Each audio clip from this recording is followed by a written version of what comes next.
You ever met people that express interest in something, yet it's all just words? There's no action. There's interest, but there's little to no engagement. I think about the world today and all of its problems and trials and all these issues that we have. And I would think, in the midst of all our problems and people are scratching their heads, what's going on, that frankly, obviously, the thing that we need to do is learn how to love. Some of you may say, "Oh, that's corny." Oh, come on, man. I mean, think about it. What does anything matter without love? Love or let's go with respect. Love or respect. Love and respect. What pick whatever you want. All the people in businesses and people in power, world leaders. I mean, I'm not against talking about economies and trying to, get certain goods and services and making that money and expanding and growing in industries. I'm not against that. There's time to talk about those things.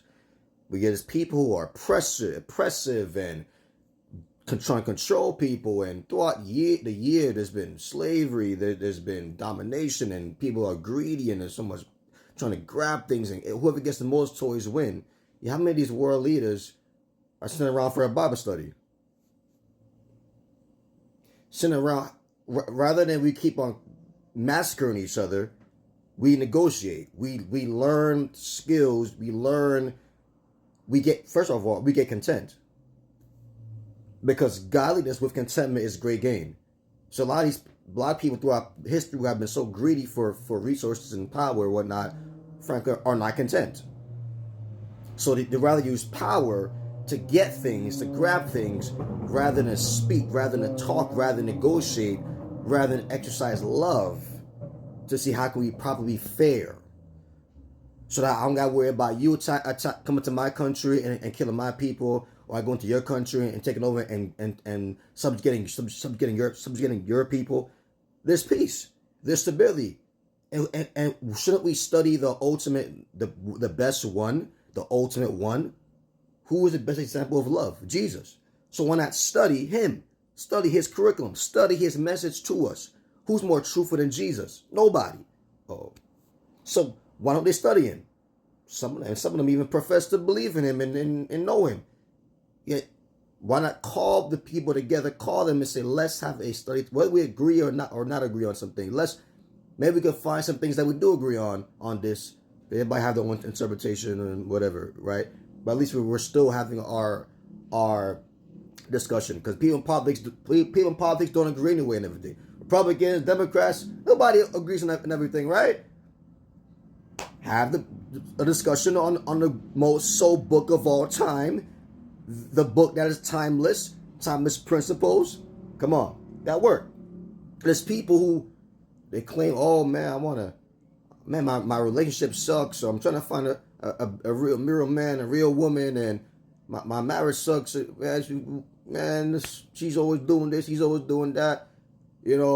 My money is funny, and it's issue with my money, and man, things are so expensive, and blah blah blah, and the rich is getting richer, the poor is getting poor, and man, my health is horrible, and I need to eat better, exercise better, I need to have better mental health, I gotta have better talks with my kids. My kids are out of control, blah blah blah. So much thing. So, but are we engaging in those areas that we're suffering in? Or are we just saying, oh, I wish I was better. I wish, man, we're just complaining, yet we're not engaging.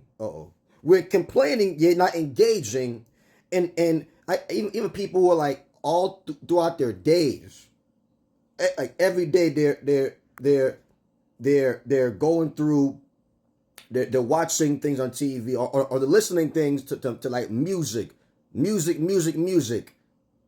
that is just, I mean, I'm not against music, but music entertains typically. I mean, it could educate you, but typically it's not giving you true, sound, reliable principles that work. I mean, music can teach you some things. Music can teach you, but often people are listening to music that teach you negative things. detrimental things, damaging things. That's not helpful to you at all. So that all throughout their time, they're in their cars, bumping their music, in their house, bumping their music, on the trains, bumping their music, buses, bumping their music. Yet it's not educating you. It's not edifying you. It's not helping it's not giving you sound principles for your marriage to be better. Sound principles to look for a healthier partner, a healthier spouse. A healthy spouse, a healthy boyfriend, girlfriend. Principles that help you to communicate better. Because many of you have horrible communication skills. Principles to help you to have better mental health, sound mental health. Principles to have sound, healthy habits for living. Principles to help you to be a better parent, step parent. Principles help you to manage your children better. Principles that'll help you to overcome your suicidal thoughts, your depression. Principles help you to be a more jovial person, humorous person, fun person, better person. Principles yet you're busy spending all your time listening to music that's not edifying you. I remember years ago, I was in a car with this guy that's focused on entrepreneurship and business and self-improvement. Every single time I went to his car, all he was playing was educational CDs. That's it. He wasn't bumping no Jay-Z and Taylor Swift and Rick Ross and Drake and Cardi B and I don't know, Bruno Mars and all these people, hours and hours and hours, all day long. There's people who are suffering in areas of life, yet they're not engaging in education that will help to put their mind in a healthier direction to now have their body go towards modalities for betterment. You get enough inspiration and motivation and accountability and partnership, man. You begin to go to the gym now. You're taking nature walks now. You're buying healthier products now. You're going to healthier environments now. You're watching healthier things now. You're having healthier friendships now. You are making change. You're reading marriage books with your spouse now and going to marriage seminars together. Now you're getting counseling together, therapy together. You're reading the right books on mental health and physical well-being and emotional well-being. You're going to the events, the seminars, the health retreats, learning about different herbs and different natural remedies for healing. You're doing better because you are now putting the information in your head that's inspiring you now that can lead to a different direction. So you're putting the tools in your head to now have your body making shifts.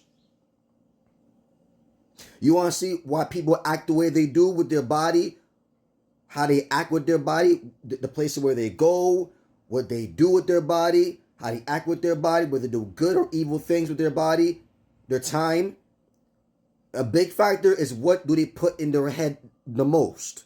What is the most dominant things in their head? The words, the sounds, the images through their eyeballs. Come on. All this, what you sow, as the Bible says, you're going to reap. So it's time to go from mere interest in getting healthier and being more loving and making more money and getting a better spouse and choosing a healthier partner to do life with. It's time to put the information in my head and also to apply it, work on it. Don't just get the information. Start to make the changes. Implement now. Implement. Because if knowledge that's not applied is just knowledge.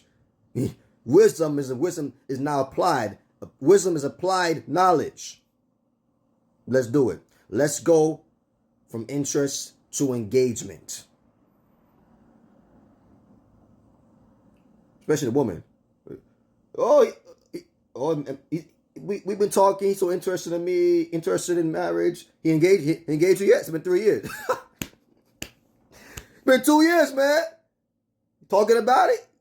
Step it up. All right, y'all. Be blessed and at peace, y'all. I love you. God bless you.